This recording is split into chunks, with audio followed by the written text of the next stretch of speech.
중국의 패권을 놓고 치열한 전쟁을 벌였던 전국 7홍. 7나라 중 특히 진나라 군대는 강력하고 무자비했다. 당시 중국의 가장 서쪽에 자리한 진나라는 유목민족에게 익힌 기병 전술로 전국시대 최후의 승자가 됐다. 스스로 황제의 자리에 오른 진시황. 황제의 땅은 사방에 경계가 없었으며 백성에겐 진나라 이외에 다른 나라는 있을 수 없었다. 모든 천하가 자기 것이라던 진시황. 하지만 그는 스스로 땅에 경계를 짓는 모순을 드러낸다. 바로 장성의 건설이다.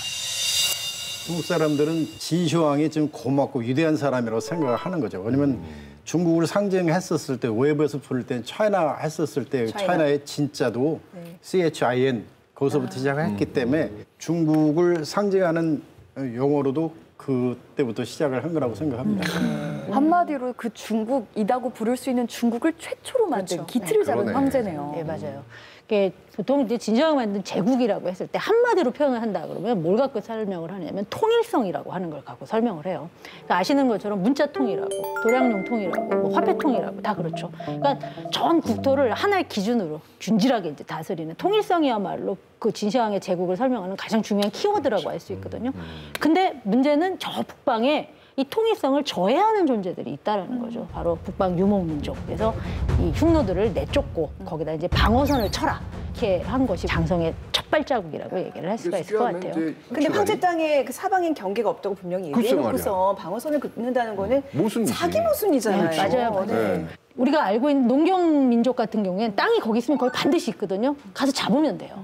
근데 유목은 어떠냐? 그렇지 않다라는 거예요. 끊임없이 떠돌아다니거든요. 새들처럼 산다고 해요. 앉았다가 날아가고 앉았다가 날아가고. 그러니까 유목하고 싸우려면 무슨 문제가 있느냐? 전선이 계속 깊어지는 거예요. 근데 장성이야말로 당시 진대인들이 이 두 가지를 아주 절묘하게 잡은 데라는 거죠. 제국의 안정적인 통일을 유지하면서도 가장 확대된 제국의 영역이라고 하는 선을 딱 표시한 게 장성이라고 할 수가 있는 거죠. 흉노들 성격 자체가 그냥 몰아내면 말 타고 도망갔다가 다시 돌아. 약탈하러 가자 하고 또 오잖아요. 그러니까 이 선을 안 만들면 얘는 무조건 다시 온다. 그렇지. 이 걱정이 있었네. 근데 만리장성 보면서 그런 생각도 들더라고요. 진시황도 정치인이지 않습니까? 네. 대선 후보 전까지는 세상을 넓히겠습니다. 하다가 딱 대통령 되니까 여기까지만 하겠습니다. 뭐 이런 느낌도. 겉으로는 판을 털어놓고 사실 이제 뒤에서는 딱 내실을 기하는. 그러니까. 자, 그런데 이 진시황이 이 만리장성을 쌓을 수밖에 없었던 이유가 또 있습니다. 또 뭔가요? 바로 이 책을 읽었기 때문입니다.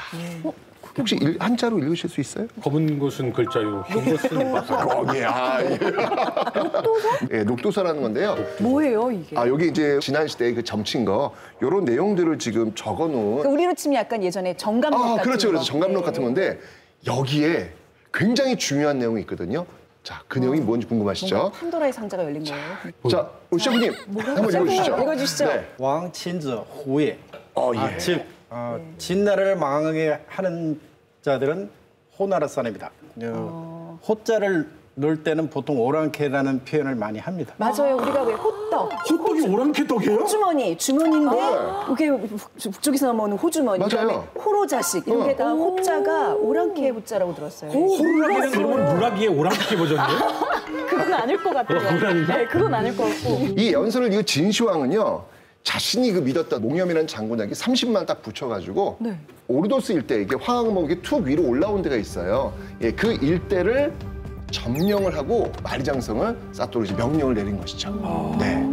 근데 사실은 진시황이 뭐 하늘 아래 무서울 것이 없는 정말 왕 중의 왕 이렇게 했지만 사실은 약간 쫄보 기질이 있었잖아요.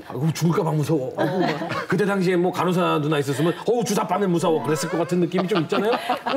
근데 지금 저 딱 예언서를 봤다고 하면 오랑캐 때문에 나 죽을 수도 있겠구나. 그렇죠. 무서운 생각이 확 들었을 것 같아요. 보통 우리가 진시황이 30만 대군을 줘서 방어선을 치라고 한 걸로 알고 있죠. 근데 사실 이게 이때 처음부터 끝까지 다 만든 건 아니에요. 일단 새로 쌓은 부분이 있기는 있어요. 하지만 기존에 있었던 거를 연결한 거예요. 왜냐하면 전국시대 때 전쟁이 굉장히 많았었잖아요. 그래서 거의 모든 제후국들이 이 방벽을 갖고 있었어요.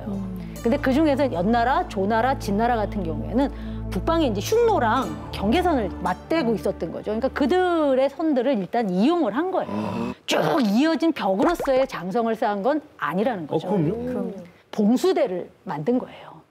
봉수대를 일정 거리마다 심은 거예요. 아, 점점점을 예. 연결시킨 거구나. 네. 굉장히 좋은 표현을 하셨는데요. 선이 아니라 점을 만든 거예요. 자, 생각을 해보세요. 말 타고 막 와요. 흙먼지 내면서 이제 올라오고 있으면 농경민족이 할 수 있는 건 뭐냐? 저들의 스피드에 대결하기 위해선 봉화를 올리는 거예요. 봉수대에다. 그럼 뒤에서 그걸 보고서 이제 많은 군대들을 모아갖고 대결을 시키게 되는 거죠. 한마디로 1차 방어선, 2차 방어선 할 수 있는 그 시간을 벌어주는 거네요. 그렇죠. 어떻게 본다면 정말 궁여지책이에요. 말 타고 오는 사람들을 당해낼 수가 없거든요. 우리가 웃긴 배울 것 때 같아요. 아예 만리장성으로 배워서 그런데 네네. 처음엔 만리전방대였다가 만리초소였다가 만리성으로 이어지기 시작했다 이렇게 네네, 배웠으면 그러니까, 네. 확 와닿았을 것 같은데. 진짜 이 만리장성에 대한 오해가 엄청 많이 풀리는 것 같아요. 일단 진시황은 무에서 유를 만든 게 아니다. 그러니까. 네. 기존에 있는 성을 이용해가지고 봉수대 형식으로 점을 형성한 것이다. 네. 여기서 만리장성 역사는